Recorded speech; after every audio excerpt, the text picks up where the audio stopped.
بسم اللہ الرحمن الرحیم۔ السلام علیکم۔ حضرت عمر رضی اللہ تعالی عنہ کی ہدایات تھیں کہ کوئی گورنر اپنے دروازے پر ڈیوڑی نہیں بنا سکتا، ترکی گھوڑے پر سوار نہیں ہو سکتا، باریک لباس نہیں پہن سکتا، چھنے ہوئے آٹے کی روٹی نہیں کھا سکتا۔ امیر المومنین حضرت عمر بن خطاب رضی اللہ تعالی عنہ مسجد نبوی میں بیٹھے ہوئے تھے کہ اتنے میں ان کے پاس سے ایک آدمی کا گزر ہوا۔ وہ کہہ رہا تھا، اے عمر، تمہارے لیے جہنم کی آگ ہے۔ امیر المومنین نے حاضرین سے فرمایا، اس آدمی کو میرے پاس لاؤ۔ جب وہ آیا تو آپ نے پوچھا، تم نے یہ بات کیوں کہی ہے؟ وہ کہنے لگا، آپ اپنے گورنروں کو مقرر کرتے وقت ان سے شرائط قبول تو کرواتے ہیں، مگر ان کا محاسبہ نہیں کرتے کہ انہوں نے شرائط پوری کی ہیں یا نہیں۔ امیر المومنین نے پوچھا، بات کیا ہے؟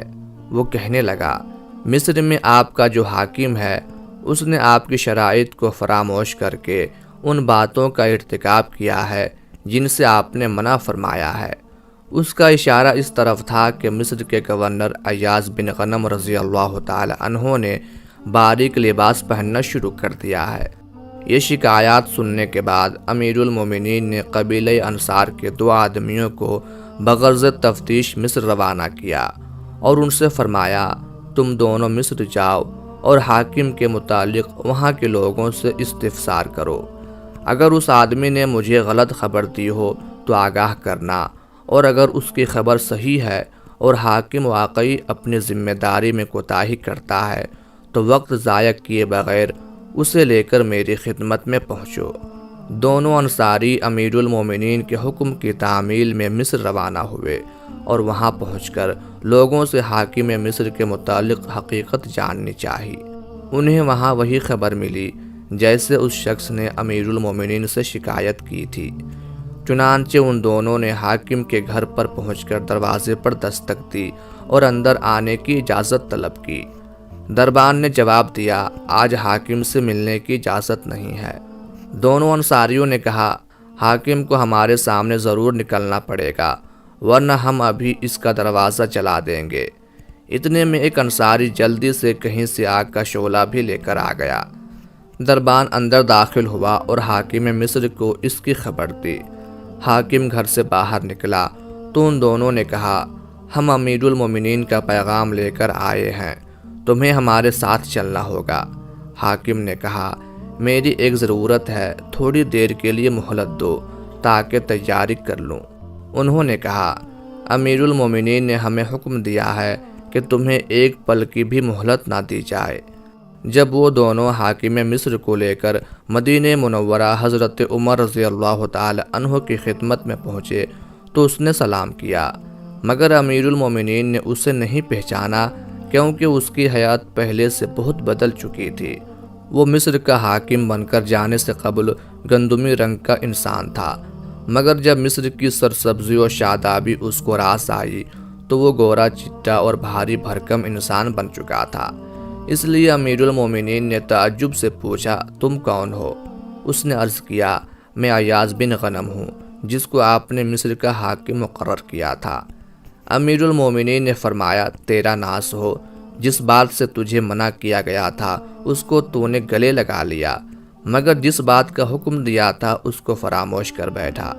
حضرت عمر رضی اللہ تعالی عنہ نے ایاز بن غنم رضی اللہ تعالی عنہ سے فرمایا کہ اچھا، اب تجھے لوگوں پر حکمرانی کا شوق آ گیا ہے، تم نے حکمرانی کو لذت کا ذریعہ بنا لیا ہے۔ فرمایا کہ جناب گورنر، یہ کرتا اتاریں اور بکری کے بالوں کا بنا ہوا جبہ پہنے، آپ کے ذمے ایک نئی ڈیوٹی لگائی جاتی ہے کہ آج کے بعد آپ بیت المال کی بکریاں چرایا کریں گے۔ پھر امیر المومنین نے بکری کے بالوں سے بنا ہوا لباس، ایک لاٹھی اور صدقے میں آئی ہوئی 300 بکریاں منگوائیں اور فرمایا، یہ لباس زیب تن کرو، میں نے تمہارے باپ کو اس سے بھی ردی لباس پہنے ہوئے دیکھا۔ یہ لاٹھی اٹھاؤ جو تمہارے باپ کی لاٹھی سے کہیں بہتر ہے، اور فلاں چراگاہ میں جا کر ان بکریوں کو چراؤ۔ اس وقت سخت گرمی کا زمانہ تھا۔ امیر المومنین نے مزید فرمایا، اور تم راہ گزرنے والوں کو ان بکریوں کا دودھ پینے سے مت روکو، صرف عمر کے گھر والوں کو روکنا، کیونکہ مجھے نہیں معلوم کہ عمر کے گھر والوں نے کبھی صدقے کی بکریوں کے دودھ یا گوشت میں سے کچھ استعمال کیا ہو۔ چنانچہ 6 مہینے تک ایاز بن غنم رضی اللہ تعالی عنہ نے ننگے بدن پر بکری کے بالوں کا جبہ پہن کر بیت المال کی 300 بکریاں چرائیں۔ 6 مہینے گزرنے کے بعد حضرت عمر رضی اللہ تعالی عنہ نے بلا کر پوچھا کہ جناب کچھ مزاج ٹھکانے آئے ہیں؟ اس نے کہا جی ہاں۔ پھر وہ فوراً زمین پر گر گیا اور کہنے لگا اے امیر المومنین، یہ کام مجھ سے نہیں ہو سکتا، چاہے آپ میری گردن اڑا دیں۔ امیر المومنین نے فرمایا اگر میں نے تمہیں گزشتہ منصب پر بحال کر دیا تو پھر تم کس طرح کے آدمی ہوگے؟ وہ کہنے لگا اللہ کی قسم، اب اس کے بعد آپ کو وہی خبر پہنچے گی جو آپ پسند کریں گے۔ پھر امیر المومنین نے حضرت ایاز بن غنم رضی اللہ تعالی عنہ کو ان کے سابقہ عہدے پر فائز کر دیا۔ چنانچہ اس کے بعد وہ مصر کا ایک مثالی حاکم ہو گیا اور اپنی ذمہ داریاں خوف و تقوی اور اخلاص و للہیت کے ساتھ انجام دینے لگے۔ قادسیہ کے مقام پر جب حق و باطل کا معرکہ شروع ہوا تو حضرت سیدنا عمر فاروق رضی اللہ تعالی عنہ روزانہ مدینہ منورہ سے باہر نکل جاتے اور حضرت سعد بن ابی وقاص رضی اللہ تعالی عنہ کی جانب سے قاصد کا انتظار کرتے۔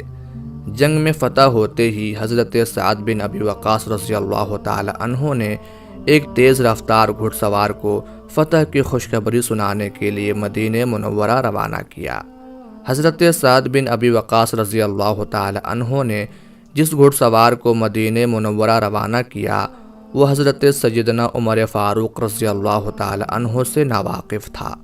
گھڑ سوار جس وقت مدینہ منورہ کی حدود میں داخل ہوا تو حضرت سیدنا عمر فاروق رضی اللہ تعالی عنہ وہیں پر حضرت سعد بن ابی وقاص رضی اللہ تعالی عنہ کی جانب سے کسی قاصد کی آمد کی انتظار کر رہے تھے جو انہیں جنگ کی صورتحال سے آگاہ کرتا۔